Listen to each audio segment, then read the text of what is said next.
কাঁঠাল যে কত রকম খাওয়া যায়, কাঁঠাল খাওয়ার পরে বিচি দিয়ে কত রকম আইটেম তৈরি করা যায়। আজকে বানিয়ে দেখাবো কাঁঠাল বিচির কাবাব। আসসালামু আলাইকুম, আশা করছি সবাই ভালো আছেন।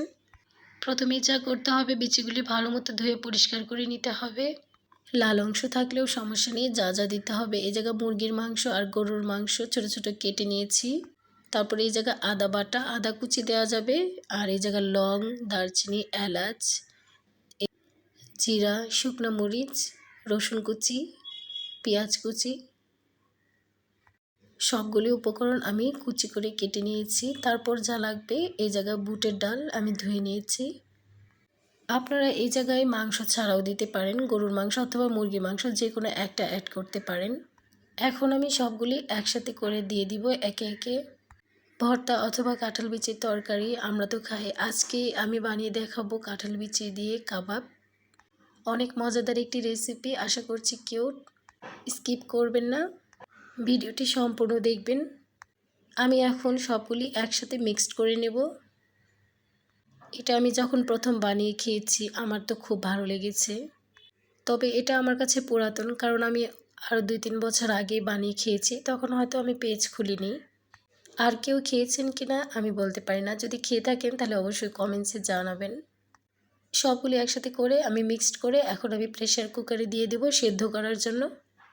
এখন থেকে আমার ভিডিওগুলি বিকাল 4টায় দেখা যাবে, কারণ আমি সময়টা চেঞ্জ করে দিয়েছি। প্রেসার কুকারে 5টা সিটি দিয়ে আমি নামিয়ে নেব। আর পাটায় অথবা ব্লেন্ডারে আপনারা ব্লেন্ড করে নিতে পারেন। রেসিপিটি অনেক বড় হয়ে যাবে, তাই তো দ্বিতীয় পার্ট দেখতে পেজটি অবশ্যই ফলো করে রাখবেন।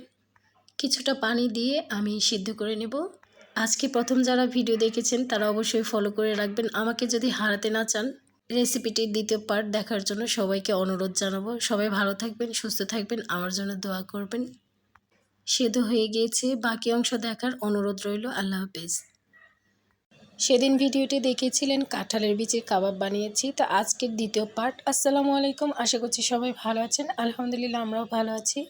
সব কিছু সিদ্ধ করার পর আমি ব্লেন্ডারে ব্লেন্ড করে নিচ্ছি। আপনারা চাইলে পাটাতে বেটে নিতে পারেন।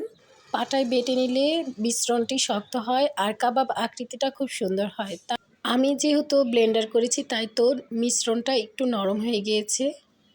তো যাই হোক, এখন আমি মিশ্রণটিতে কী কী মেশাবো আপনাদের দেখাবো। আমি মিশ্রণটি 2 ভাগ করেছি, এটা ফ্রোজেন করে রেখে দেব। আর আজকে রাতের আয়োজনে এটা ভেজে নেব। ব্লেন্ডারের পর আমি এই জায়গায় অ্যাড করেছি চালের গুঁড়ো, কালো জিরা আর ভাজা জিরার গুঁড়ো, পেঁয়াজ, কাঁচামরিচ আর ডিম দিয়ে দেব। আমি এই জায়গায় কোয়েল পাখির ডিম 3টে দিয়েছি, আপনারা চাইলে মুরগির ডিম 1টি দিতে পারেন। তো আমি সবগুলি এইভাবে মেখে নেব। মাখানোর পর যদি নরম হয়, ফ্রিজে একটু রেখে দিতে পারেন, অথবা চালের গুঁড়ি সামান্য মিশিয়ে নিয়ে রেখে দিতে পারেন কিছুক্ষণ। লবণটা ভালো মতো চেক করে নেবেন। সব কিছু মেশানো কমপ্লিট হয়ে গেছে, এখন আমি ভেজে নেব।